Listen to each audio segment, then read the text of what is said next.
ओम नमो भगवते वासुदेवाय। प्रबोधिनी देवस्थान एकादशी, कार्तिक शुक्ल पक्ष।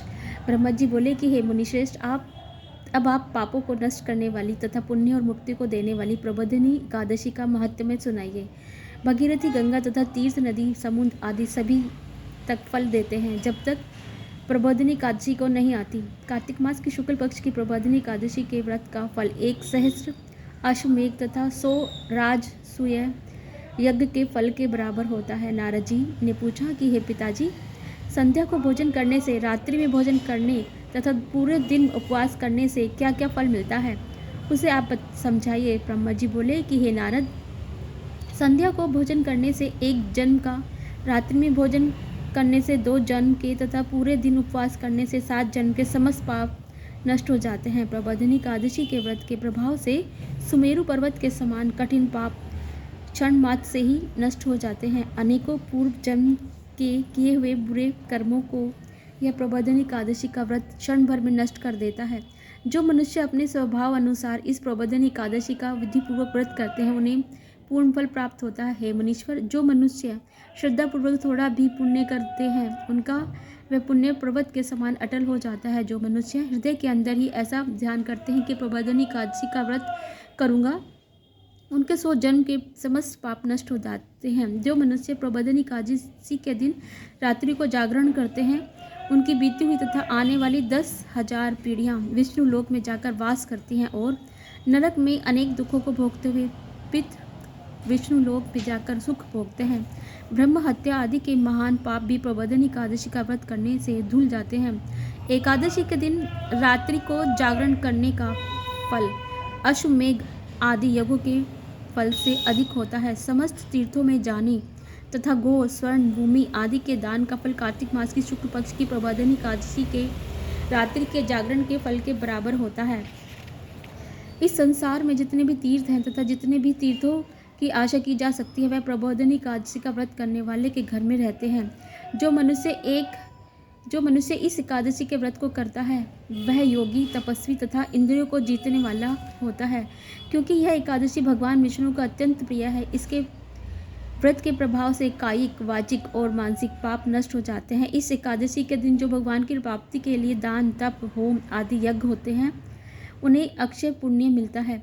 प्रबोधिनी एकादशी के दिन भगवान की पूजा करने से बाल, यौवन और वृद्धावस्था के समस्त पाप नष्ट हो जाते हैं। इस एकादशी की यात्रा को जागरण करने का, रात्रि को जागरण करने का फल सूर्य, चंद्रमा ग्रहण के स्नान समान करने के फल के सहस्र गुण अधिक होता है। मनुष्य जन्म से लेकर जो पुण्य प्रबोधिनी एकादशी के व्रत के पुण्य के सामने व्यर्थ है। इसलिए हे नारद, तुमको भी विधि पूर्वक विष्णु भगवान की पूजा करनी चाहिए। जो मनुष्य कार्तिक मास में धर्मपरायण होकर अन्य व्यक्तियों का अन्न नहीं खाते, उन्हें चंद्रयान व्रत का फल मिलता है। कार्तिक मास में भगवान दान आदि से उतने ही प्रसन्न नहीं होते जितने कि शास्त्रों की कथा सुनने से प्रसन्न होते हैं। कार्तिक मास में जो मनुष्य भगवान की कथा को थोड़ा बहुत पढ़ते या सुनते हैं, उन्हें 100 गो के दान का फल मिलता है। जो मनुष्य अपने कल्याण के लिए विष्णु भगवान की कथा सुनते हैं, उन्हें 100 गो के दान का फल मिलता है। मनुष्य अपने कल्याण के लिए विष्णु भगवान की कथा सुनते हैं, वे अपने कुटुंब का उद्धार करके 1 सहस्त्र गो दान का फल पाते हैं। जो मनुष्य प्रबोधिनी एकादशी के दिन विष्णु की कथा सुनते हैं, उन्हें 7 दीप के समान दान का फल मिलता है। जो विष्णु की भक्ति पूर्वक कथा सुनते हैं और कथा बांचने वाले ब्राह्मण की यथाचित पूजा करते हैं, उसे संतुष्ट करते हैं, वे उत्तम लोक को जाते हैं। इस पर नारद जी बोले, हे ब्रह्मा जी, आप एकादशी के व्रत का विधान कहिए और कैसा व्रत करने से कौन सा पुण्य मिलता है, यह भी समझाइए। ब्रह्मा जी बोले कि हे नारद, इस एकादशी के दिन मनुष्य को ब्रह्मा मुहूर्त में उठना चाहिए और नदी, तालाब, कुआं और स्नान करके व्रत का नियम ग्रहण करना चाहिए। उस समय भगवान से विनय करनी चाहिए कि हे भगवान, आज मैं निराहार रहूँगा और दूसरे दिन भोजन करूँगा, इसलिए आप मेरी रक्षा करें। इस प्रकार विनय करके भगवान की पूजा करनी चाहिए। उस रात्रि को भगवान के समीप गीत, नृत्य, बाजे तथा कथा आदि से व्यतीत करनी चाहिए। प्रबोधिनी एकादशी के दिन कृपणता को त्याग कर बहुत से पुण्य, फल, अगरबत्ती, धूप आदि से भगवान की आराधना करनी चाहिए। शंख के जल से भगवान को आराध्य देना चाहिए तथा इसका समस्त तीर्थदान आदि 1 आदि से करोड़ गुना फल अधिक होता है। जो मनुष्य पुष्प से भगवान की पूजा करते हैं उनके सामने इंद्र भी हाथ जोड़ता है। कार्तिक मास में जो बिल्व पत्र से भगवान की पूजा करते हैं उन्हें अंत में मुक्ति मिलती है। कार्तिक मास में जो मनुष्य तुलसी जी से भगवान की विष्णु की पूजा करता है उसके 10,000 जन्म के समस्त पाप नष्ट हो जाते हैं। जो मनुष्य इस मास में श्री तुलसी जी के दर्शन करते हैं या छूते हैं या ध्यान करते हैं या रोपण अथवा सेवा करते हैं वे 1000 कोटि युग तक भगवान के घर में रहते हैं। समस्त मनोकामना को पूर्ण करने वाला भगवान कदम पुष्प को देखकर अत्यंत प्रसन्न होते हैं। यदि उनकी कदम के पुष्प से पूजा की जाए तो यमराज के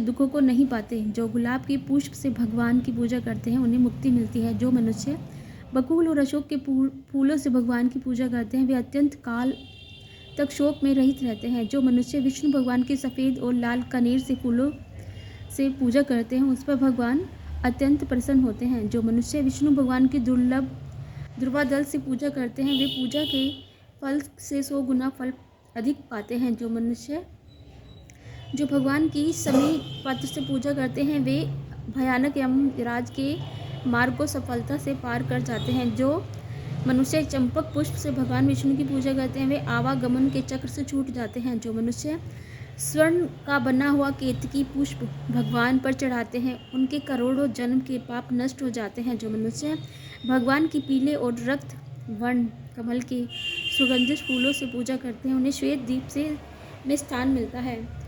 इस प्रकार रात्रि में भगवान की पूजा करके प्रातःकाल शुद्ध जल की नदी में स्नान करना चाहिए। स्नान करने के पश्चात भगवान की पूजा करनी चाहिए। इसके बाद इस व्रत की समाप्ति पर ब्राह्मणों को भोजन कराना चाहिए और दक्षिणा देकर मीठे वाक्यों तथा सभा करनी चाहिए। इसके उपरांत भोजन गो और दक्षिणा से गुरु की पूजा करनी चाहिए और ब्राह्मणों को बहुत सी दक्षिणा देकर इस नियम को छोड़ना चाहिए। ब्राह्मणों को यथाशक्ति दक्षिणा देनी चाहिए। जिस ब्राह्मण को रात्रि में भोजन करावें उसे स्वर्ण सहित बैल दान करना चाहिए। जो मनुष्य या उत्तरा स्नान करते हैं उन्हें दही और शहद दान करना चाहिए। जो मनुष्य फल की आशा करते हैं उन्हें फल का दान करना चाहिए। तेल की जगह घी और घी की जगह दूध और अन्नों से चावल दान करना चाहिए। अन्नों में चावल दान करना चाहिए। जो मनुष्य इस व्रत में भूमि चयन करते हैं उन्हें सब वस्तुओं सहित सैया दान करनी चाहिए। जो मौन धारण करते हैं उन्हें स्वर्ण सहित तिल दान करना चाहिए। जो मनुष्य बालों को धारण करते हैं उन्हें दर्पण दान करना चाहिए। जो मनुष्य कार्तिक मास में उपनाह धारण करते हैं उन्हें उपनाह दान करना चाहिए। जो इस मास में नमक त्यागते हैं उन्हें शक्कर दान करनी चाहिए। जो मनुष्य नित्य प्रति देव मंदिरों में दीप जलाते हैं उन्हें स्वर्ण या तांबे के दीपक को घी तथा बत्ती सहित दान करना चाहिए। जो मनुष्य चातुर्मास्य व्रत में किसी वस्तु को त्याग देते हैं उन्हें उस दिन से पुनः ग्रहण करना चाहिए। जो मनुष्य प्रबोधन एकादशी के दिन विधि पूर्वक इस व्रत को करते हैं उन्हें अत्यंत सुख मिलता है और अंत में वे स्वर्ग को जाते हैं। जो मनुष्य चातुर्मास्य व्रत को बिना किसी विघ्न के पूरा कर देते हैं उन्हें फिर दोबारा जन्म नहीं मिलता। जिन मनुष्यों का व्रत खंडित हो जाता है वे नरक को जाते हैं। जो मनुष्य इस एकादशी के माध्यम को सुनता है पढ़ता है उसे अनेक गोदान का फल मिलता है। कथासार स्वास्थ्य तपस्या एवं त्याग की दृष्टि से चातुर्मास्य का नियम बेहद महत्वपूर्ण है। भगवान विष्णु की भक्ति में लीन होने के लिए यह समय अत्यंत उत्तम होता है। गृहस्थ में बंधा व्यक्ति भी चातुर्मास में भगवान विष्णु की भक्ति का पूरा लाभ उठा सकता है। ओम नमो भगवते वासुदेवाय। ओम नमो भगवते वासुदेवाय।